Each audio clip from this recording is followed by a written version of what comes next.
আপুনি বাৰু ইচ্ছা কৰে নেকি যে অদূৰ ভৱিষ্যতে আপুনি ৰিনেল ক্যালকুলি বা কিডনি ষ্টোনত ভুগক?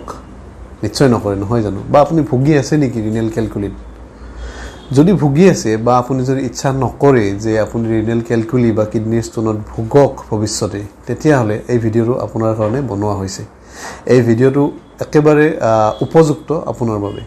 ভিডিঅ'টো শেষলৈকে চাওক আৰু তেতিয়া নিশ্চয় বুজিবলৈ পাব কেনেকৈ কিডনি ষ্টোন বা ৰিনেল ক্যালকুলিৰ পৰা আপুনি হাত সাৰি থাকিব পাৰে। কাৰণ এই ৰিনেল ক্যালকুলি বা কিডনি ষ্টোন যাৰ হৈছে এবাৰ, তেওঁ বুজি পায় ইয়াৰ বিষ কেনেকুৱা মাৰাত্মক আৰু কেনেকুৱা ধৰণৰ দুৰ্যোগ আপুনি ভুগিবলগীয়া হ'ব পাৰে এই ৰিনেল ক্যালকুলিৰ কাৰণে।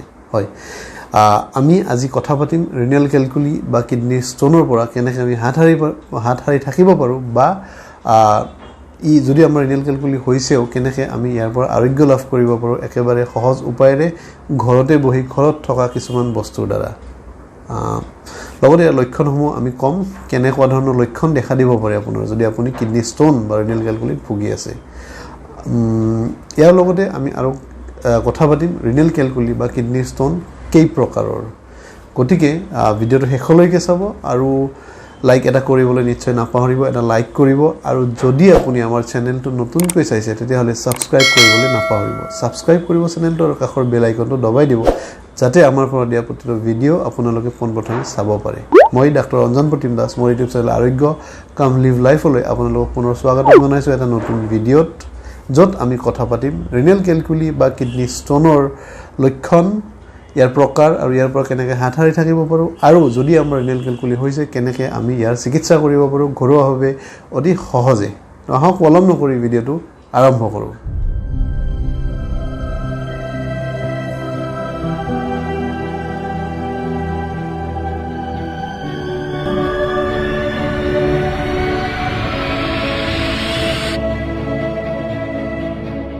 গতিকে কিডনি ষ্টোন বা ৰিনেল ক্যালকুলি 4 প্ৰকাৰৰ হয়। প্ৰথম কেলছিয়াম ষ্টোন, দ্বিতীয়তে ইউৰিক এচিড ষ্টোন, ষ্ট্ৰোভাইড ষ্টোন আৰু চিষ্টিন ষ্টোন। ইয়াৰ ভিতৰত কেলছিয়াম ষ্টোন অতি বেছি কমন। আমাৰ প্ৰায় যিমান কিডনি ষ্টোনত যিমান মানুহ ভোগে অতি বেছি কমন হৈছে কেলছিয়াম ষ্টোন। কেলছিয়াম জাতীয় খাদ্য যিয়ে অতি বেছি অত্যধিক পৰিমাণৰ খায় তেওঁলোকৰ এই কেলছিয়াম ষ্টোন হোৱা দেখা যায়। পটেটো চিপছ, তাৰপিছত স্পিনাক, বিটছ, স্পিনাক মিন্স পালেং শাক, বিটছ, তাৰোপৰি কেলছিয়ামযুক্ত খাদ্য আন যিবোৰ খাদ্য আছে সেই খাদ্যসমূহ যিবোৰ লোকে অতি বেছি খায় তেওঁলোকৰ এই কেলছিয়ামযুক্ত ৰিনেল ক্যালকুলি হোৱা অতি বেছি দেখা যায়। তাৰপিছতে ইউৰিক এচিড জাতীয় যিটো কিডনি ষ্টোন বা ৰিনেল ক্যালকুলি। ইউৰিক এচিড জাতীয় ৰিনেল ক্যালকুলি তেওঁলোকৰ হয় যিসকল লোক অতি বেছি মাছ মাংস খায় বা ইউৰিক এচিড জাতীয় খাদ্য অতি বেছি খায়। ইউৰিক এচিড যিবোৰ লোকৰ প্ৰস্ৰাৱত ইউৰিক এচিড বেছি থাকে তেওঁলোকৰ এই ইউৰিক এচিড জাতীয় ৰিনেল ক্যালকুলি হোৱা দেখা যায় বেছি পৰিমাণে। যিসকল লোকে মাছ মাংস খোৱাৰ অভ্যাস বহু বেছি পৰিমাণে মাছ মাংস খায় তেওঁলোকৰ দৈনন্দিন জীৱনত তেওঁলোকৰ ইউৰিক এচিড জাতীয় ক্যালকুলাছটো হোৱা দেখা যায়। ষ্ট্ৰোভাইড যিটো আমাৰ ক্যালকুলাছ আছে মহিলাসকলৰ ক্ষেত্ৰত বেছিকৈ দেখা যায়। যিসকল মহিলা ইউৰিনাৰী ট্ৰেক ইনফেকশ্যনত ভোগে তেওঁলোকৰ এই প্ৰকাৰৰ ক্যালকুলাছ বা ৰিনেল ক্যালকুলাছ বা ষ্টোন কিডনি ষ্টোন হোৱা দেখা যায়। চিষ্টিন জাতীয় যিটো ৰিনেল ক্যালকুলি বা কিডনি ষ্টোন আছে অতি বেছি কমন নহয়, ই ৰেয়াৰ হয় এই কিডনি ষ্টোনবিধ। আৰু যিসকল লোকৰ প্ৰস্ৰাৱত চিষ্টিন নামৰ এচিডবিধ অতি বেছি পৰিমাণে থাকে তেওঁলোকৰ এই চিষ্টিন ৰিনেল ক্যালকুলিবিধ হোৱা দেখা যায়। তো এই 4 প্ৰকাৰৰে হৈছে ৰিনেল ক্যালকুলি। এতিয়া আমি আলোচনা কৰিম ইয়াৰ লক্ষণসমূহ। কেনেকৈ গম পাম যে আমাৰ কিডনিৰ প্ৰব্লেম, কিডনি ষ্টোন হৈছে বা ৰিনেল ক্যালকুলি হৈছে? যেতিয়া আপোনাৰ প্ৰচণ্ড পেটৰ বিষ হ'ব বা কঁকালৰ বিষ হ'ব, লগতে বমি ভাৱ বা বমি থাকিব, ইয়াৰ লগতে অকণমান জ্বৰ এটা ভাৱ হ'ব, অলপ আপোনাৰ ঠাণ্ডা লাগিব, প্ৰস্ৰাৱ আপোনাৰ দুৰ্গন্ধময় হ'ব, কম পৰিমাণে হ'ব, প্ৰস্ৰাৱ কৰোঁতে জ্বলা পোৰা কৰিব, বা প্ৰস্ৰাৱ ৰঙচুৱা হ'ব বা গাঢ় হালধীয়া ৰঙৰ হ'ব, তেতিয়া আপুনি গম পাব পাৰে, আপুনি ভাবিব পাৰে যে হয় আপোনাৰ কিডনিত ষ্টোন হৈছে। কিন্তু কিছুমান ক্ষেত্ৰত লক্ষণ নাথাকে কিডনিত ষ্টোন হ'লে। যেতিয়া ষ্টোনটো সৰু হৈ থাকে সেই অৱস্থাত আপোনাৰ কিডনি ষ্টোন হ'লেও কোনো ধৰণৰ লক্ষণ পৰিস্ফুট হৈ নপৰিবও পাৰে। কিডনি ষ্টোন যেতিয়া ষ্টোনটো লাহে লাহে ইউৰিনাৰী ট্ৰেকত কিডনিৰ পৰা নামি লাহে লাহে ইউৰেটাৰ হৈ নামিব আৰম্ভ কৰে তেতিয়া আমি বিষ অনুভৱ কৰোঁ পেটত বা কঁকালত। প্ৰচণ্ড বিষ হয়, কঁকাল অংশতো হয় কিছুমানৰ আৰু পেটতো হয়। তো এইসমূহ লক্ষণ যদি আমি দেখা পাওঁ তেতিয়া আমি ভাবিব পাৰোঁ যে আমাৰ কিডনি ষ্টোন বা ৰিনেল কেলকুলি হৈছে। ইয়াৰ পৰা কেনেকৈ আমি হাত সাৰি থাকিব পাৰোঁ?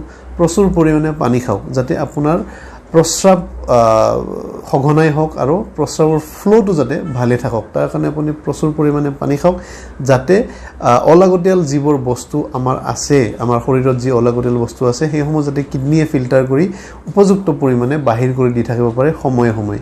পানী আমি যদি নিয়মিতভাৱে খাওঁ, আমি পানী যদি বেছি খাওঁ, তেতিয়া আমাৰ অলাগতিয়াল পদাৰ্থসমূহ, অলাগতিয়াল তৰল পদাৰ্থ হওক বা গোটা পদাৰ্থ হওক, সেইসমূহ কিডনীয়ে ইয়াক ফিল্টাৰ কৰি বাহিৰ উলিয়াই দিয়াত সহায়ক হয়। তেতিয়া কিডনীত ষ্টোন হোৱা যি সম্ভাৱনা সেয়া বহু পৰিমাণে কমি যায়।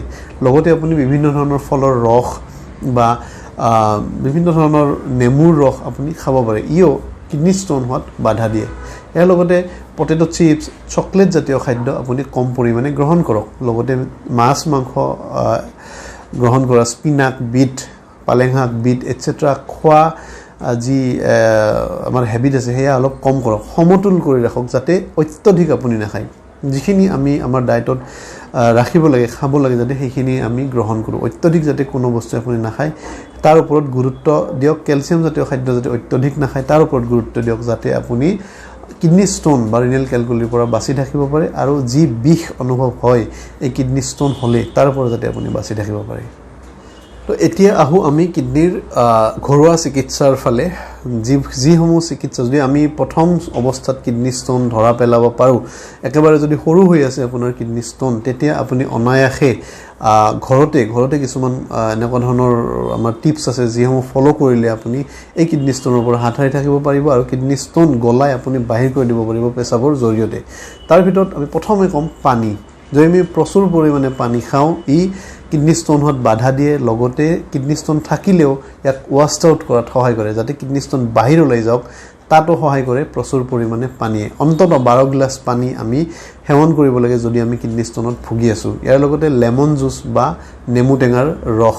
নেমু টেঙাৰ ৰসত চাইট্ৰেট অতি বেছি পৰিমাণ থাকে, প্ৰচুৰ পৰিমাণ থাকে, যিয়ে কিডনী ষ্টোন হোৱাত বাধা দিয়ে আৰু লগতে কিডনী ষ্টোন যদি আমাৰ হৈও আছে তাক ক্ষয় যোৱাত বা ভাঙি পেলোৱাত ই সহায় কৰে।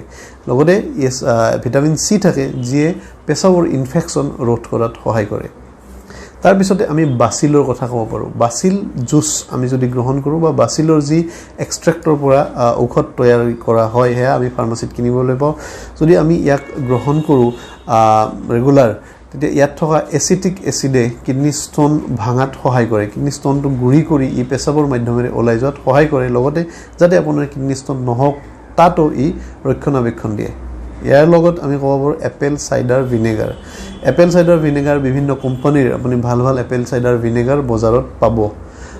এপেল চাইডাৰ ভিনেগাৰ যদি আপুনি আপোনাৰ ডায়েটত ৰেগুলাৰ ৰাখে, অন্ততঃ সপ্তাহত 4 পৰা 5 দিন গ্ৰহণ কৰে, তেতিয়াও আপোনাৰ এই এপেল চাইডাৰ ভিনেগাৰত থকা এচিটিক এচিডে আপোনাৰ কিডনী ষ্টোন ক্ষয় কৰাত সহায় কৰিব, ক্ষয় কৰি গুৰি কৰি পেচাবৰ মাধ্যমেৰে ওলাই যোৱাত সহায় কৰিব। লগতে আপোনাৰ যদি কিডনী ষ্টোন হোৱাও নাই, যাতে নহওক তাতো ই বাধা দিব এই এপেল চাইডাৰ ভিনেগাৰত থকা এচিটিক এচিডে। চেলেৰী জুচ বা আজৱাইন আমি সকলোৱে চিনি পাওঁ। এই চেলেৰী জুচ বা আজৱাইনৰ ৰস আমি যদি ৰেগুলাৰ গ্ৰহণ কৰোঁ, তেতিয়া আমাৰ কিডনী ষ্টোন হোৱাত বাধা দিয়ে। আৰু যদি আমি কিডনী ষ্টোনত ভুগি আছোঁ, ৰিনেল কেলকুলিত ভুগি আছোঁ, ই পেচাবৰ মাধ্যমেৰে ইয়াক উলিয়াই দিয়াটো সহায় কৰে। বেদনা বা ডালিমৰ ৰস সকলো ধৰণৰ কিডনী ৰোগতে উপযোগী। আমি সকলো ধৰণৰ কিডনী ৰোগৰ কাৰণে বেদনাৰ ৰস বা ডালিম আমি উপদেশ দিওঁ যাতে তেওঁলোকে গ্ৰহণ কৰে। এই বেদনাত থকা কিছুমান ছাবষ্টেঞ্চে কিডনী ষ্টোন হোৱাত বাধা দিয়ে। লগতে যদি কিডনী ষ্টোন হৈও আছে তাক ক্ষয় কৰাত ই সহায় কৰে। ইয়াৰ লগতে আমি ক'ম ৰাজমাহ। আমি সকলোৱে আমাৰ ঘৰত ৰাজমাহ গ্ৰহণ কৰোঁ। আমি ৰাজমাহ খাওঁ ডিনাৰত, ব্ৰেকফাষ্টত আমি বিভিন্ন সময়ত ৰাজমাহ খাওঁ। আমাৰ এক মুখ্য খাদ্য তালিকা বুলি ক'লেও ভুল নহয় ৰাজমাহ। এই ৰাজমাহৰ যদি আমি চুপ বনাই খাওঁ, যিসকল লোক কিডনী ষ্টোনত ভুগি আছে তেওঁলোকক যদি ৰাজমাহৰ চুপ দিয়া যায় ডায়েটত, তেওঁলোকে এই কিডনী ষ্টোন ৱাশ্ড আউট হোৱাত বহু পৰিমাণে সহায় কৰে এই ৰাজমাহে। এনেও ৰাজমাহ খালে কিডনী ষ্টোন হোৱাত বাধা দিয়ে। এতিয়া আমি কম কিছুমান হাৰ্বছৰ ওপৰত, কিছুমান হাৰ্বেল মেডিচিন বুলি ক'লেও ভুল নহয়, তাৰ ওপৰত যিয়ে আপোনাক কিডনীৰ ষ্টোনৰ পৰা অতি সহজে আঁতৰাই ৰাখিব। অতি সহজে যদি আপুনি কিডনী ষ্টোনত ভুগি আছে, ই আপোনাক ইয়াৰ পৰা নিৰাময় দিব অতি সহজে তাৰ ভিতৰত ডেন্ডেলিয়ন জুচ নামৰ এক প্ৰকাৰ জুচ সিংহপৰ্ণী ফুল বুলি কোৱা হয় যাক এই সিংহপৰ্ণী ফুলৰ শিপাৰ পৰা তৈয়াৰী এক জুচ এক প্ৰকাৰ জুচ আপুনি ভাল ফাৰ্মাসী বা ভাল ঔষধৰ দোকানত কিনিবলৈ পাব যাক আপুনি যদি নিয়মিতভাৱে গ্ৰহণ কৰে আপোনাৰ কিডনি ষ্টোন ৱাশ্ড আউট হোৱাত পেছাবৰ মাধ্যমেৰে ওলাই যোৱাত ই সহায় কৰিব এই জুচবিধ খালে আপোনাৰ কিডনি ষ্টোন লাহে লাহে ক্ষয় যাব আৰু ই পেছাবৰ সৰু হৈ পেলাই পেছাবৰ মাধ্যমেৰে পানী যেতিয়া আমি খাম পানীৰ প্ৰেছাৰত পেছাবৰ মাধ্যমেৰে ই ওলাই যাব ইয়তি ভাল এক হাৰ্বছ যে আপোনাক অতি সহজে কিডনি ষ্টোনৰ পৰা